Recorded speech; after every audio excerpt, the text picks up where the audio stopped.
You have to remember why you're doing this. Like in the early days, like, did I get caught up in the numbers? Yes. Because after you had like your first video be super successful, it's kind of hard when like everything isn't. You expect everything to be a video that everyone loves, but like you have to stay grounded in like why you're actually doing this. And like just want Black women specifically when it comes to the hair care piece, like I want them to be able to feel like they don't have to always do that trade up, that they have tips and hacks. And if they're struggling with their hair, they have someone that they can go to. And that's what it's really all about. And welcome back to The Fostered. The clip that you just heard is from today's guest, Morgan Jones, aka Mojo. You probably already know her from her popular TikTok account, What Mojo Loves, or maybe you've taken a Lagree class from her right here in the Bay Area. In this episode, we chat about everything from her sweat-proof hair method to the very distinct difference between Lagree and Pilates, which is causing a lot of controversy right now. I really think this is going to be one that you guys enjoy, and without further ado, here's Mojo. Today we have Miss Morgan Mojo. How are you doing today? I'm doing well. Thanks for having me. I'm excited to be here. I was walking around Lake Merritt and was actually just thinking of like guests I wanted to have on the show. And like literally you just popped up walking your dog and I was like, okay, I have to reach out to her. Like clearly this is a sign. And I just wanted to say thank you for like being so open. Yeah, I love wellness. So anything wellness, I'll come, show up, talk all day long about it. So. Love that. Okay, so one thing I like to ask all my guests is, what is your story? Yeah, I can start at the beginning. So born and raised on the East Coast. I was born in New Jersey, grew up in Connecticut. So I spent my whole life in Connecticut. I have a sister. I grew up with two amazing parents. But growing up in Connecticut, not the most diverse place. So after leaving, I decided, or when it was time to decide where to go to college, I decided I wanted to go to HBCU. So I went to Spelman College. I think my experience at Spelman shaped so much of me as a woman. And I think that's come full circle with kind of my women helping women and what I try to do on TikTok. But I had the most amazing experience at Spelman. I owe everything, the woman I am today, to Spelman. After that, I graduated college, did a quick stint in Ohio, then moved to New York, and I was in New York for a while doing marketing, and then I moved to California, and I've been here for 5 years. So my life has taken me crazy different turns, and now I'm in a place where I juggle 3 different jobs, I guess you could say. TikTok content creation, I'm a part-time fitness instructor, and then I also work as a product marketing manager. I've done a lot of different things. Yeah. Before we started, I asked you your astrology. I'm going to have to look up your birth chart because I'm like, there has to be some Virgo or Capricorn or something in there because like you're just such a hard worker. And I really love what you touched on about Spelman. I went to HBCU too. Yeah. But I feel like you really come off like as a girls and like just here for the girls and like so helpful. And even when I think of like the TikTok app, like how it's like a tool, like people always say like I learned this on TikTok. Like I feel like I've learned a lot from you. Yeah. I always tell people my love language is putting people on. Like I genuinely love, and it's strange because now I'm in a place as a content creator where I do ads, but it's like I would just tell you regardless. Like I don't believe in gatekeeping. Like you want to know where I get my hair done, where I got my shoes, where I got my mascara, whatever it is, I'll tell you. And I like to think that's what's helped me grow a community on TikTok. But I think the women helping women thing came a lot from Spelman. Definitely. I mean, it definitely had me excited to be a part of your community because I'm just like, I want to keep soaking up this information. And then when I found out that you're here in the Bay, I was like, okay, that's cool. I'm like, I'm going to manifest just running into you one day. And it happened. I'm so glad it did. Yeah. You said you do product marketing? Yeah, product marketing. So I've been doing that since I moved out here, which basically I work on different tech product launches. So I used to work at Facebook. So I worked on like the e-commerce products like Instagram shopping, things like that. How did you find your way to TikTok though? To content creation? On accident. Okay. So it's kind of crazy. I've always worked in marketing. So I've always like been a user of social media apps, but I've never really been a content creator per se. Although I've like done little things here and there for myself, like to capture memories. But it was really on accident. I had this hair method, which we'll probably talk about a little bit, but this way that I used to maintain my hair when I was working out, I had friends ask me all the time what I did, and I was just filming videos and sending it to them. And I was getting new phones, and I would lose a video, and it would be hard to like type out the instructions. So I was like, I'm just gonna film a video, post it somewhere, and I'll just like share that link to people. I didn't really care where it went. And then I was kind of dragging my feet, didn't do it. And I saw this TikTok, and I was like, now's the time. I responded to this woman, and that was the start. That was in February, and it's been a wild ride since. I've been posting almost every day since. Was that your first video you made on TikTok? I had other videos, but it was very much a personal account. Like I went to what I thought at the time was viral because 2,000 people had seen it. But I went to a wedding and I couldn't figure out what dress I wanted to wear. So I had posted that where I had some people that weren't just my close immediate friends see my videos. But other than that, it was all like little things of my niece, my dog, like silly little, I don't know, personal things that I was posting on there. And then it took a turn for the better. Yeah. How have you liked it? I have loved my experience on TikTok. I think I've found what feels like my people. Yeah. It's been an interesting exercise in vulnerability, which is like, to get deep for a second, one of the biggest things that I've worked on in therapy. And my therapist used to always tell me, like, the moment that you are comfortable being vulnerable is the moment that you will find your people. Like, that will help you find your community. And I've always been kind of like closed off and like, I don't really post on Instagram much. Like, I'm just not really a big social media person. But in being like sharing my crazy hair hacks and like silly things I do with my hair or like sharing parts of my life has helped me find connections with women like you and other people that I've met that I don't think I ever would. So I've had a really positive experience so far. I hope it stays that way. I hope so too. We were talking a little bit beforehand, but you were saying you have like an engagement versus growth strategy. Yeah, I'm more focused on like engaging the people who are here for the right reasons. I've had a video or two go pretty viral beyond that first one. And I just think some people are looking to grow their platforms massively. I like my day job. I don't ever see myself as being a full-time content creator. Like I'm a multi-passionate person. I do like having multiple passions. So right now I just want to be able to provide content for the people that are here for the right reasons and like give them things that they're interested in and in a way that's engaging and exciting to them and provides value to them versus like a strategy that's looking to grow more people. Because sometimes when you grow more people, not all followers are good followers, in my opinion. So a lot of times when you have a video with like millions of views, you're going to get a lot of either trolls or you're going to get some people who like followed you for accident and don't even know they're following you and aren't going to engage with any of your other content. So I really like fostering like deep engagement with my community or what I try to do. I love that. Well, anytime anyone drops the fostering, I'm like, yes. Yeah. That's so, I feel like, and I struggle with this too, just like getting caught up in like the numbers of it all, especially like being a Black creator on TikTok. It's like another 200 video or 200 viewed video, like wanting to like break out of that. But I think what you're saying is really great because it's like forcing you to get back to the gratitude like of the people that are showing up for you and like just focusing on those people versus like trying to reach a ton of people who may not even be meaning you well. Yeah, and you have to, another thing, my therapist, has helped me with is like, you have to remember why you're doing this. Like in the early days, like, did I get caught up in the numbers? Yes. Because after you had like your first video be super successful, it's kind of hard when like everything isn't, you expect everything to be a video that everyone loves, but like you have to stay grounded in like why you're actually doing this. And like we talked about, like, it's all about, I just want Black women specifically when it comes to the hair care piece, like I want them to be able to feel like they don't have to always do that trade-off, that they have tips and hacks. And if they're struggling with their hair, they have someone that they can go to. And that's what it's really all about. Like the numbers, you can have everybody struggling with the numbers. That's the other thing. It's like nobody has hit after hit. It will be peaks and valleys all the time. You touched on a good piece just now with the hair care of it all. That's how I found you with your koala ears, and literally wore them to bed last night. Like, good. I'm glad. And you also I debated on coming in them because it was raining, but it stopped raining. You wear them out too? Oh yes. If it's raining, like yesterday it was raining so bad in the Bay Area.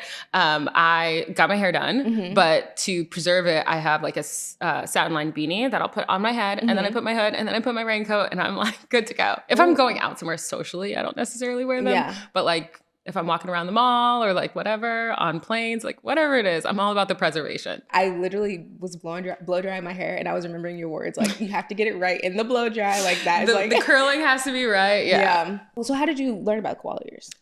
I made it up. Like I was really trying to think last night, like what is the exact origin story? I think it was just a lot of trial and error. Yeah. Like I used to work out. I used to try the whole wrapping method with a baseball cap. But that just created moisture in the middle. Like the crown is where like my hair swells the most.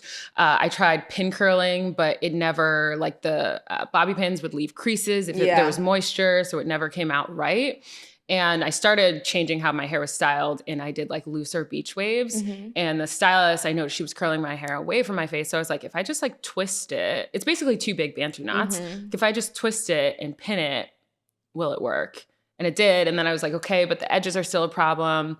I need to figure out a way to like wick the sweat away. And my mom, this was 15 years ago, she bought me a gym wrap. They've been around. I was probably one of the first customers.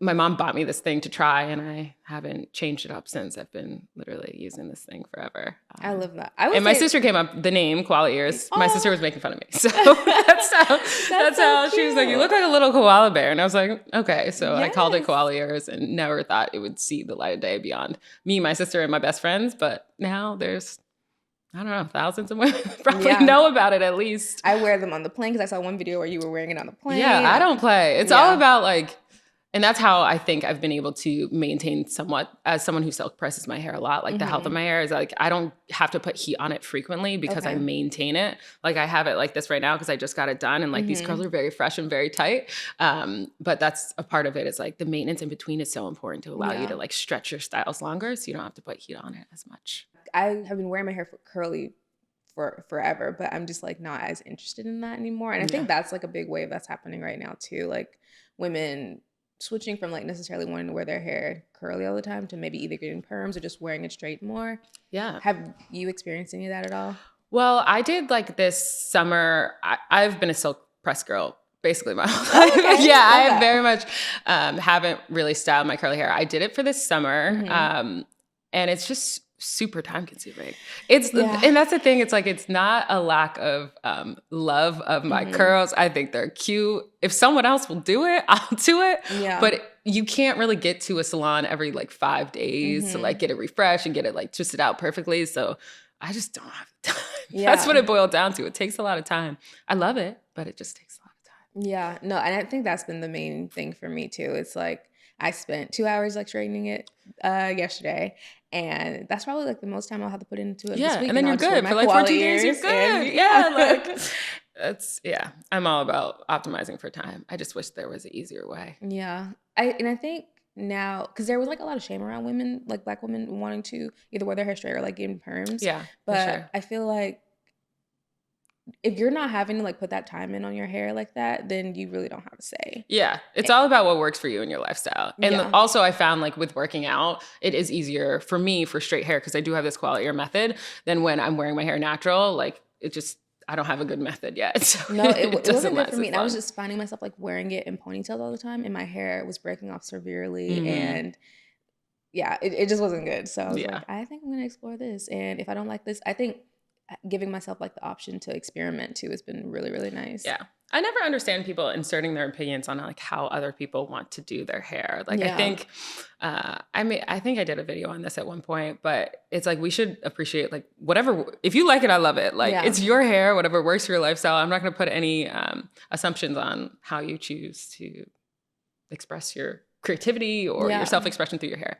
I think people think there's like a self-hate or something around it, but it's like, I don't know. Like to me, it's still my hair, and even if I don't know how I don't feel like it's self-hate. I feel like this is how I like to wear my hair. It's convenient for me, and it helps my mental health. Honestly, like not having to spend forever getting my curls right or just stressing over my hair. Like I just don't want the stress of like thinking about my hair. I'm lazy. I say this all the time on my page. Like when it comes to my hair, I'm lazy. I'm all for like the least amount of time possible so I can do other things. Like my stylist will have me in and out in 45 minutes. I can do work while I'm sitting in that chair and then I'm done. Oh, That's nice. it. So I love that. But yeah, it's all what works for you. Okay. Well, to transition, I'd love to know, like, how did you come to fitness? Was it later in life or was it something? So growing up, I was always an athlete. So I was always in sports. Like I had a sport every season. So I've always been passionate about like pushing myself physically through like competitive sports. So did a bunch of sports as a kid. And then when I graduated college, I still had a love for like athleticism, sports.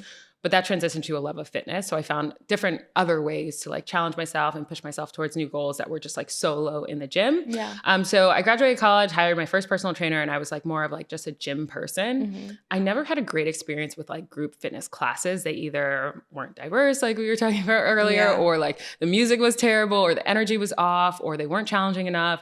So I was like, I'm just a gym person. Like I am not a group fitness class person. And then when I moved to California, I was looking for a community and I was like, I just need to do like group classes because like people are more chit chatty there than they are in like a gym when you're kind of like in the zone.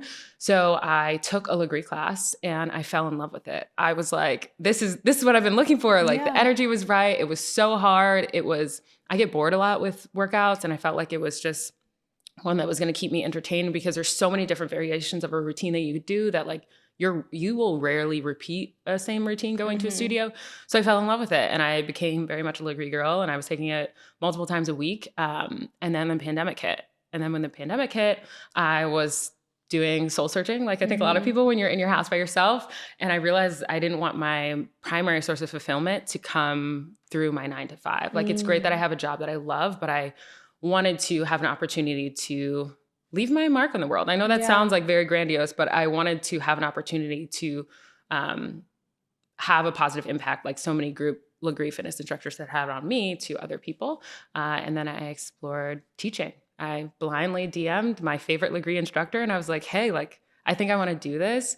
And I think I'd struggled a lot with negative self-talk that told me I either didn't have the personality to be an instructor, like the strength, like I wasn't doing it long enough. I was like, I'm just like gonna do it. If she reacts well, like that will be my like little boost of confidence I need to try it out. And she was so supportive, gave me all the cheat codes, introduced me to the owners of the studio that I teach at now. And the rest is history. That's kind of what took me from being a client to becoming an instructor. I love that. And I feel like had she maybe responded negatively, like that would have like just changed the whole experience for you. Yeah. I think I didn't have, and now I look back, and that was 2 years ago. I didn't have the confidence to like feel sure in that decision, where I think today I would be like, yeah, I can do this. Like, I feel like I can do this. I've seen other people do it.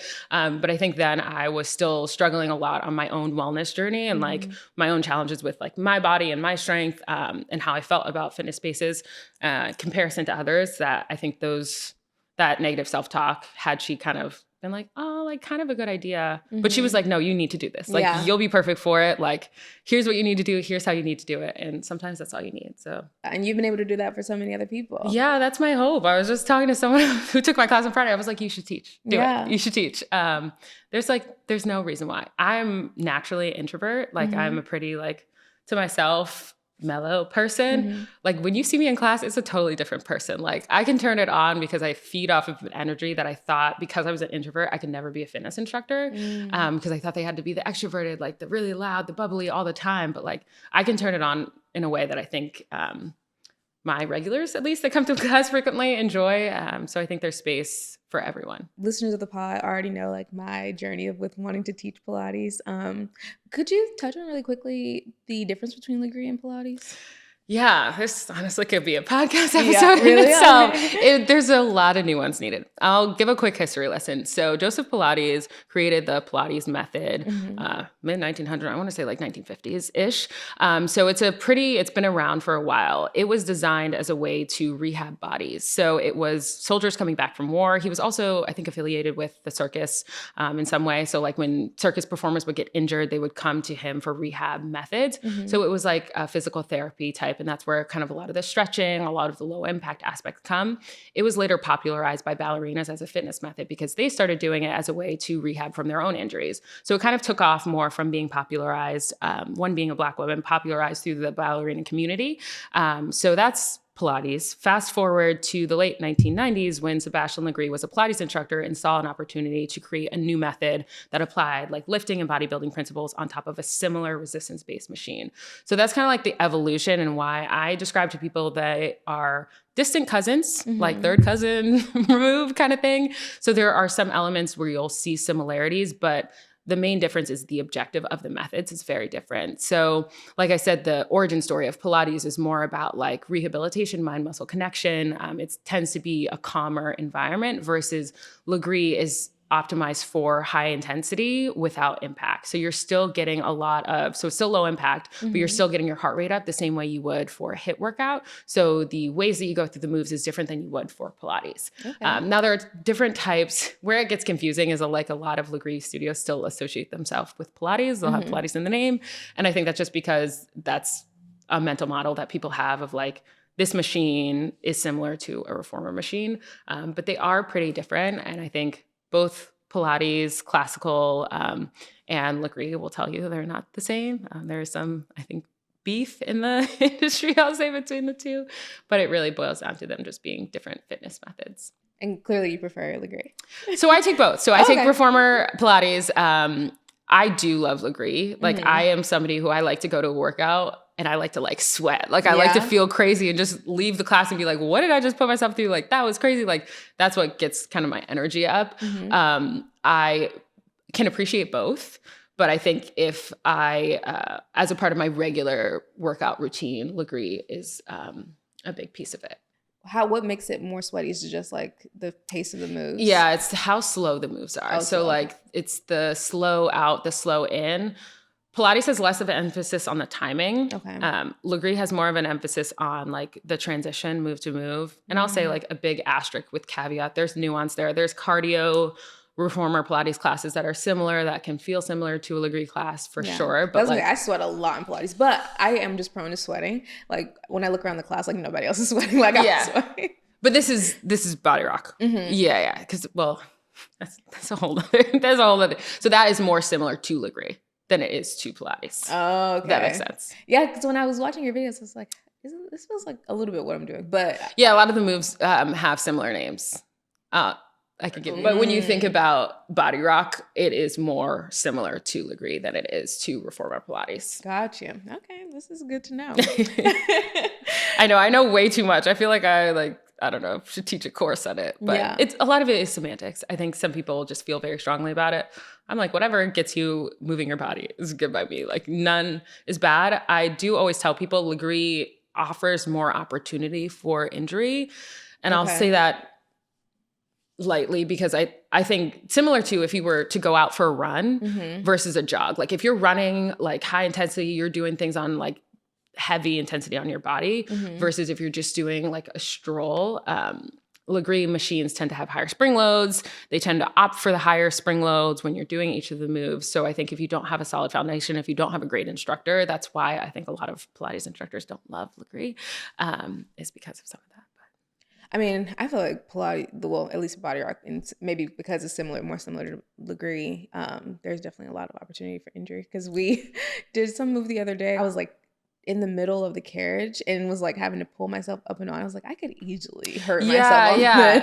Like, And a lot of times with classical Reformer Pilates, you won't see like crazy things. Yeah. Like sometimes we're doing moves where we're pulling cables and we're doing other things. So like I understand the criticism. It comes down to, that's why I try to be a great instructor and I try to keep people safe. And I made sure that my studio offers beginners classes. It comes down to, I think, the space that you're in for Lagree. Like not all Lagree classes are going to be great. I'm excited to take a class. Yeah. Come on over. For anyone that's like interested in doing like Pilates or Lagree, what would be, but like it's like scared. I'm sure you probably get this question a lot. Like what would be your advice to them? My advice is to find a studio that takes a beginner's class or offers a beginner's class and take that beginner's class, because I think there's beauty in being able to learn. And there's a beginner's class that I teach. There's beauty in being able to learn with other people who are also new.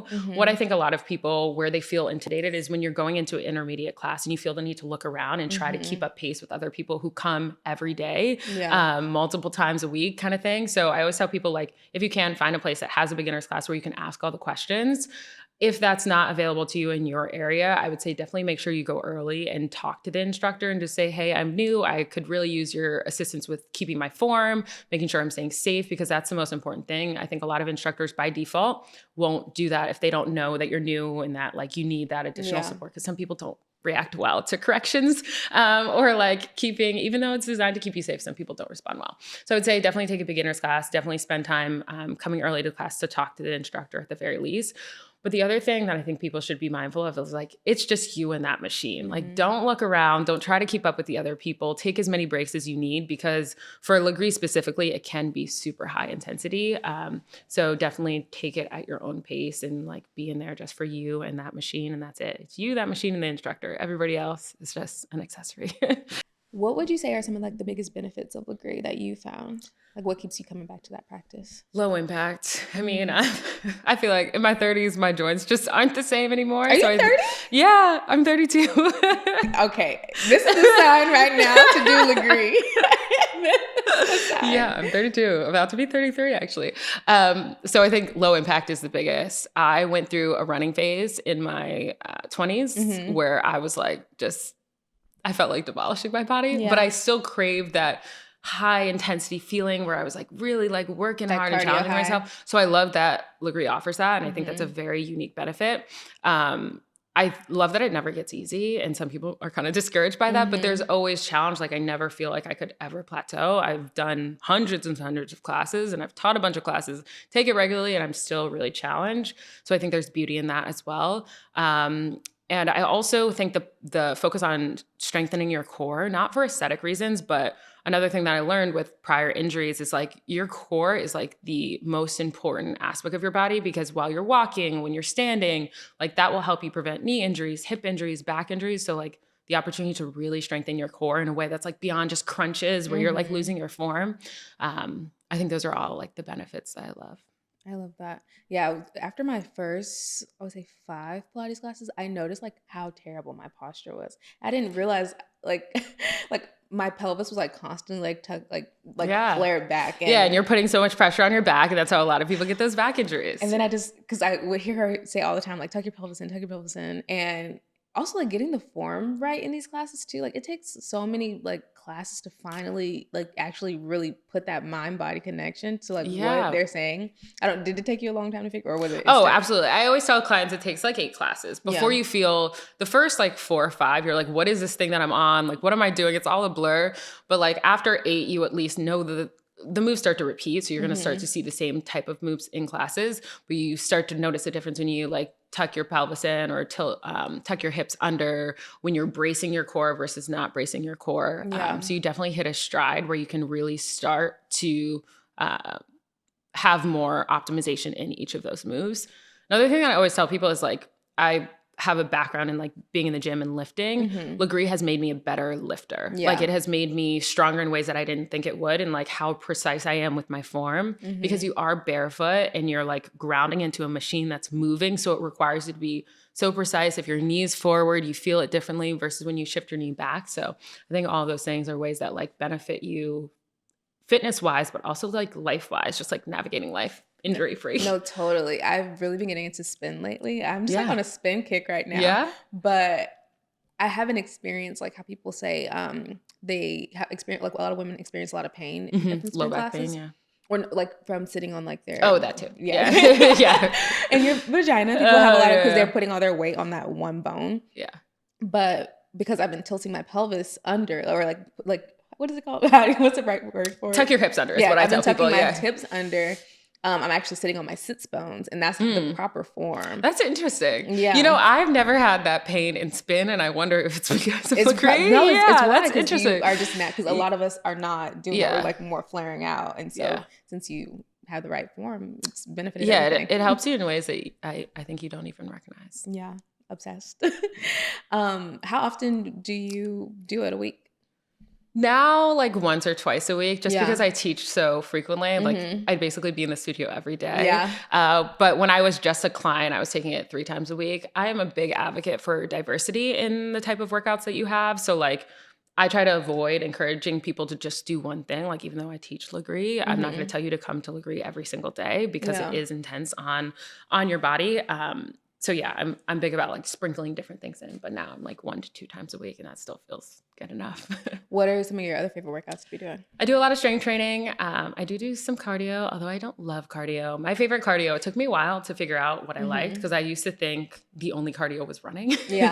But I do Versa climbing as my like preferred cardio. What is that? So it's, how do I describe it? You're on a stationary machine where it's like I see Tracy Ellis Ross on this all the time. LeBron James, like a lot of athletes do it, because again, it's low impact. So you're not like running on anything, but it's full body cardio, because you're using your arms, your legs, but also your core to like pull. And as you change the resistance.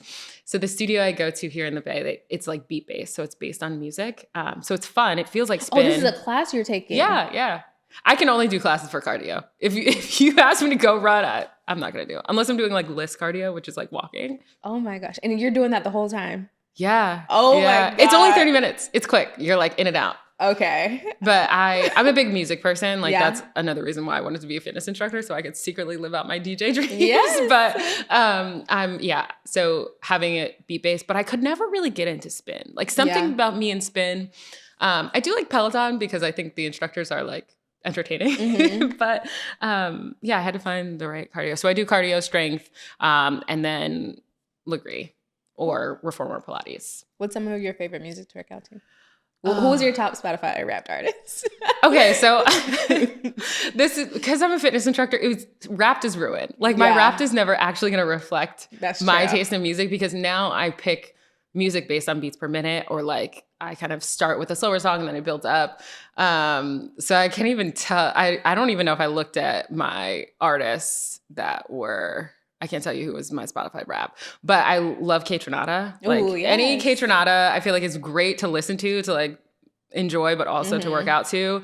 But I listen to a lot of like, I don't want to say no names because that's kind of mean to the artist, but I try all of my mixes for class. I try to avoid any like Billboard hits. Like I go with either like really old songs you forgot about, I don't know, songs from childhood that just make you nostalgic, or things that are like a radio hype mix that just have a really good beat, but not like just like a vibey, high energy mix. Yeah, you're really taking that DJ approach to it. Like I'm gonna put you on I think it's so like anytime when I read my reviews after class, I get the best compliment you can tell me is you like my playlist. Okay, I'm excited to take a class now because I will say, because I'm always the only Black person. Like at the spin studio I go to, there was only white instructors, and they finally brought in a Black instructor. Yeah. And it was like a month after the Beyonce album came out. And I had been waiting because that album was perfect for spin. Yeah. I was like, I shouldn't have had to wait a month to hear the Beyonce and spin. I did a whole Beyonce class. I did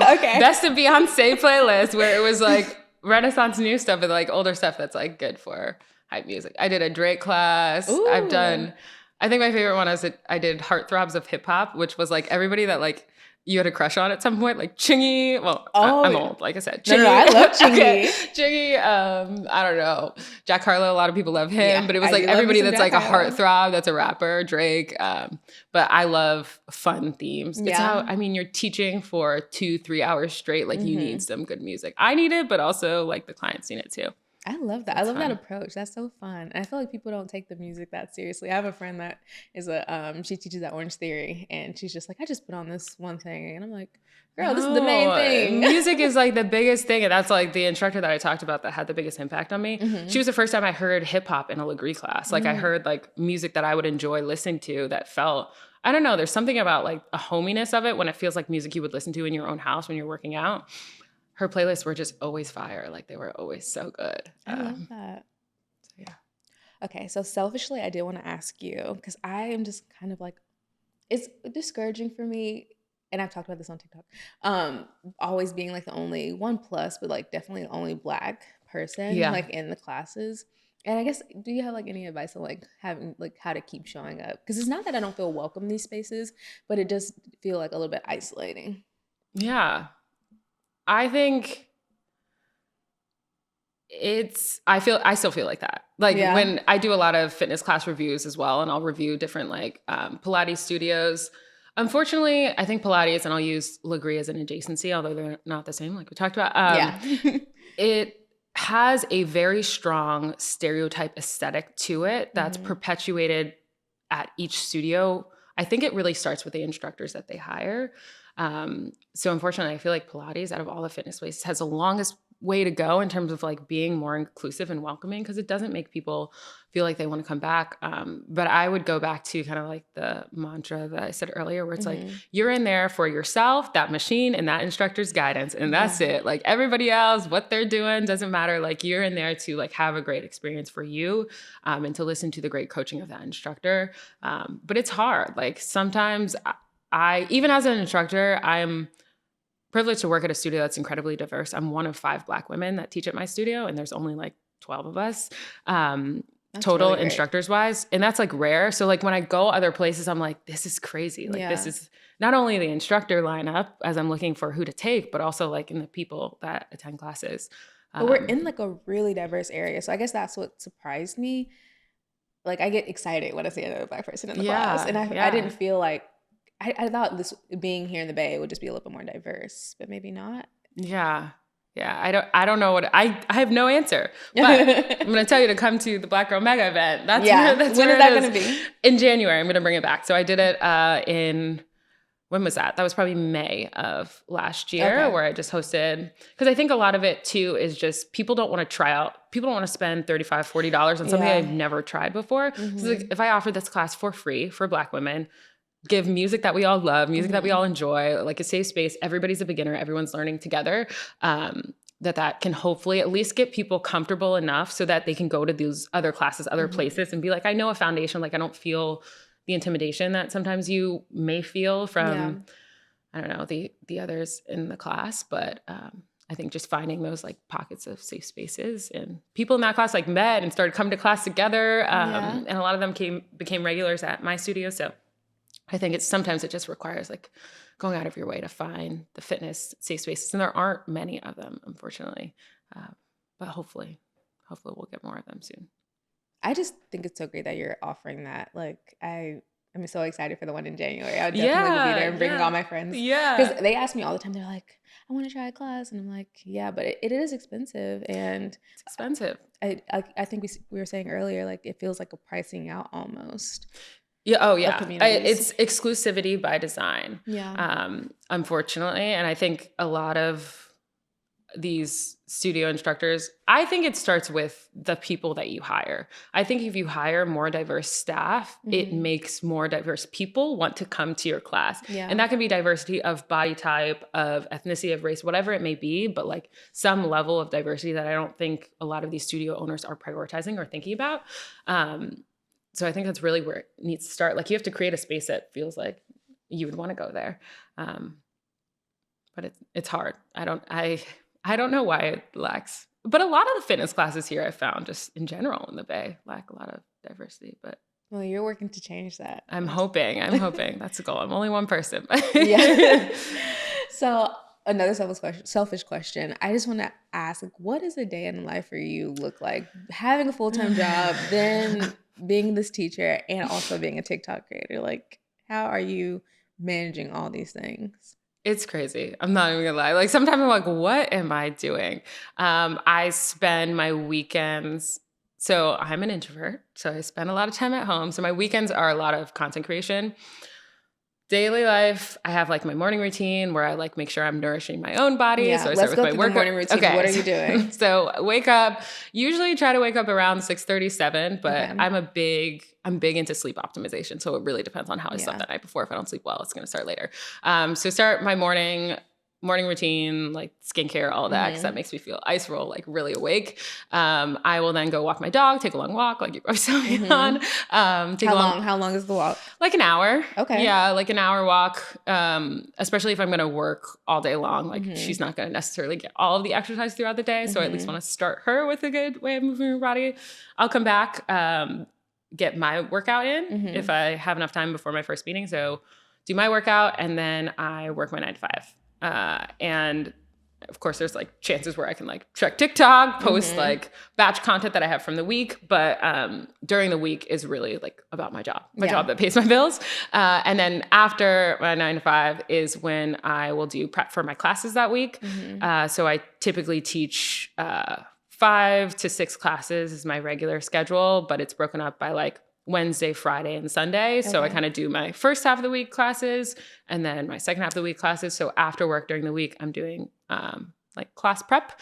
And then the weekends are really where I do the bulk of my TikTok work. So I have like an admin day, and then I have like a shoot day. So Saturday will be like a shoot day, and then Sunday will be an admin day where I'm just like responding to emails and trying to keep my head screwed on straight. Oh my gosh. I mean, when you put it like that, it's like, okay, I see how you're like managing this, but it does seem like it's like packed. Your days are packed. Yeah, it's packed. And I think it's a choice that I've made at any point when it feels like too much or when I feel like I'm burning out. I would say probably socially I sacrifice the most. But like I said, I'm an introvert, so Yeah. I'm okay with that. Yeah. Like I definitely have made my choice. I think if you're somebody who loves to go to happy hour every single night, maybe having 2 jobs probably is the best Yeah. choice for you. But yeah, I love what I do in every aspect. So it seems worth it now. And you're able to monetize your TikToks now? I am, yeah. And you started in February. I started in February, and I was able to monetize pretty quickly. I have one long-term fitness partnership. That was the first that I've had for a year. Congratulations. Thank you. Yeah, it was, I don't know if I've had a traditional path to monetize. I never planned to monetize. I was like, this would be cool if I could. Yeah. But it was a brand that I am obsessed with and have been telling any and everyone in my life about already. So it just like naturally fit into kind of my approach.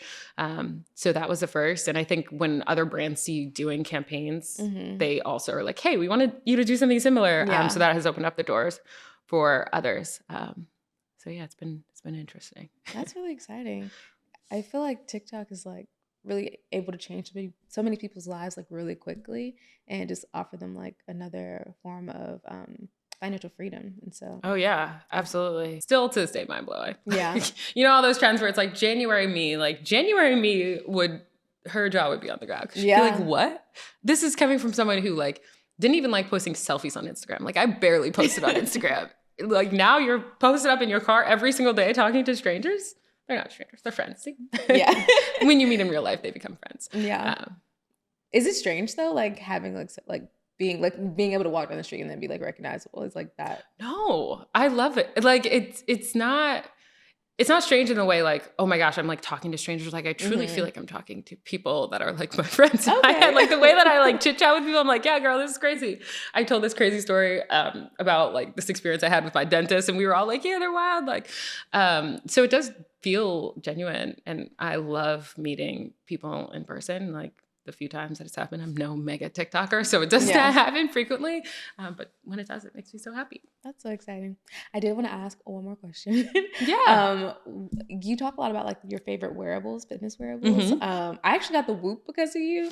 Yes. Well, I got rid of it. I was not a fan of the Whoop. I didn't like that. It didn't track your steps. Okay, let me tell you about steps. Steps are a bullshit. Yeah. It was a marketing thing created. So if steps, and this is a critique Whoop gets a lot because it's not a pedometer, it doesn't track steps. One, they're pretty inconsistent in like the accuracy of them, but also for me, hitting my steps wasn't going to get me to move. Balancing my recovery and my like strain was going to get me to move. Like that was what I'm like, okay, today I'm in the green. Like I can really like go do cardio. I can do a whole bunch of things. Okay, I'm in the red. Like I need to think about it differently. So if you're looking for like a benchmarking tool that's just based on steps, it's not a great fit. But steps aren't a real, somebody made that number up. Somebody picked 10,000. There's no scientific study supporting the 10,000 number. But it's like I can't get it out of my head. How did I you know, get it it's really good marketing. You just said like you could take a long walk in the morning. Yeah, I never used it. So to begin with, so I never paid attention. I have an Apple Watch and I never paid attention to like the closing your ring step thing. Like I just never appealed to me. I don't know. I can't get it out of my head. I'm like, but it's about how you feel. Like there are some days where you can do 10,000 steps, and there are some days where you probably really shouldn't do 10,000 steps.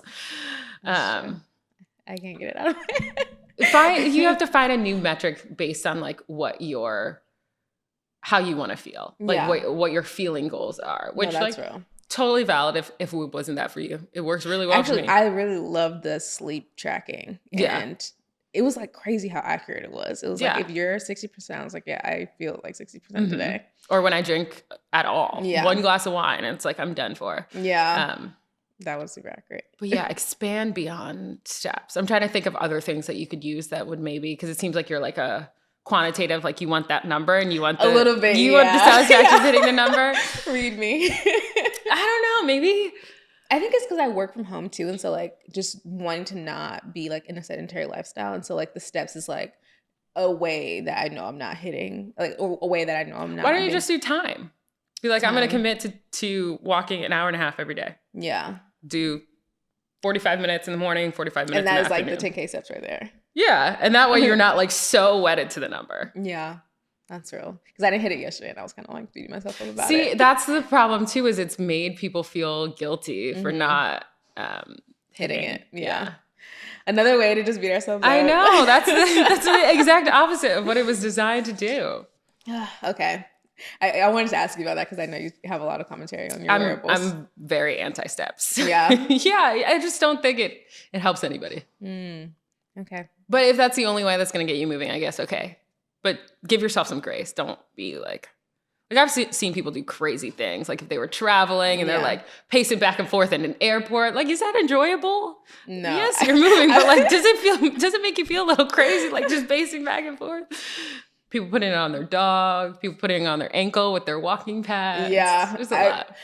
The walking pad has gone in and out of my Amazon cart like 50 million times. I Because know. I'm like, I don't want it. Like, I like committed to a certain aesthetic in my apartment, so I don't want it. But then I'm like, oh, I don't want to be sitting on my butt all day. Because I can't multitask, so I know, like, I can't walk and talk. And like, I would fall. So. Yeah, no, I don't think I'm going to get it. But I do just like getting out and like walking around and just taking that's the beauty of living in California. Yeah. Like you can almost all year long, except for when it's rainy season. All right, well, to wrap, I want to ask everyone, what is something that you're fostering currently? I would say community. I'm big on like I said, I would love to get the in-person events back and do more of them and do maybe ones beyond just Lagree, but fostering community both online and in person and finding a way to connect with people. I think in my age, I've realized it's harder to make friends and meet people with similar interests. So like the more that I can help foster community just for myself, but also for those around me, I think that's really my main goal and something that I'm really thinking about in a bunch of different aspects of my life. I love that so much. Is there anything that you want to plug or promote?